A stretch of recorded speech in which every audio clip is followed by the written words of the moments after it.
किसी भी टाइम किसी किसी भी टाइम किसी भी टाइम हमें ऐसा नहीं लगा था कि वो ऐसा कुछ कर सकता है।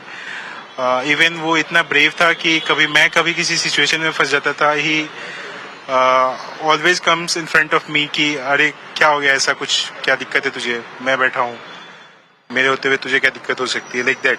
तो हमेशा वो सामने आ सकता था, इतना बड़े दिल का था वो। ये कैसे कर सकता है, सिर्फ मुझे ये समझ में आता है जब वो मैंने वीडियो देखा, तो मुझे समझ में आया कि कितनी सारी चीजें थी जो उसने अपने मन में रखी हुई थी, कितनी सारी सिस्टम्स के फ्लॉ है जिसको यूज करके उसको टॉर्चर किया जा रहा था मेंटली। कितने सारे करप्शंस हैं इंडिया में, जो इवन जज हो वो हमारे देश में, या जिसके ऊपर हम भरोसा करते हैं कि वो कम से कम न्याय तो सही देंगी, है ना, इनके नाम्स भी मेंशन किए गए हैं मेरे उस सुसाइडल नोट में। तो अगर न्याय के गद्दी पे जो बैठने वाली इंसान है, अगर न्याय ही अगर हमें सही नहीं मिलेगा तो हम किसके पास गुहार लगाएंगे? हमारे पास सिर्फ एक ही रास्ता होता है जो कि सुसाइडल ही बनता है। लॉ को ऐसा यूज किया जाता है कि आप एक चीज के, अगर आप उस चीज से बाहर निकल गए हो, उसके बाद दोबारा उस चीज को डाला जा सकता है। ये भी लॉ में सिस्टम है। और 9 या 10 केसेस ऐसे हैं जो फॉल्स केसेस डाल दिए गए हैं। आप कभी ये चीज नहीं देखते कि महिला ने क्या केसेस डाले हैं, मेरिट्स क्या है उस केस का, क्या वो मेरिट के लायक भी है केस डालने के पहले या नहीं है।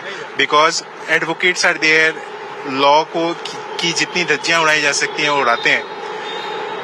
हमारे मेन के पास एक ऐसा लॉ बता दीजिए जिसके पास हम जाके अपनी गुहार बता सके कि ये सारी चीजें गलत है। आपने निर्भया हुआ तो आपने लॉ में ऐसे ऐसे प्रावधान डाल दिए गए जिसका आज की डेट में मिसयूज हो रहा है।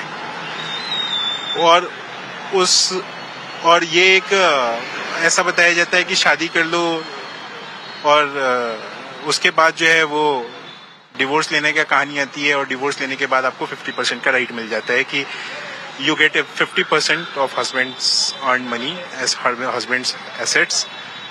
तो मुझे ये जानना है कि देश में ये भी एक कानून है जिसमें ये कहा जाता है कि लड़कियों का भी हक होता है 50% अपने माँ बाप के सारे एसेट्स पे। तो जब वो शादी करती हैं तो वो 50% एसेट्स अपने हस्बैंड के यहाँ लेके आती हैं क्या? अगर वो ऐसा नहीं करती हैं तो कहाँ गया सिस्टम, कहाँ गया वो लॉ? और वो सिस्टम नहीं है तो आप शादी, कभी आप ऐसा सुने हो कि लड़की कमाती हो 20 लाख और लड़का कमाता हो 6 लाख तो शादी हो जाएगी? कभी ऐसा नहीं होगा। Rarest of the rare. अगर मैं लव मैरिज की बात ना करूं, अरेंज मैरिज में तो ऐसा नहीं होता नॉर्मल।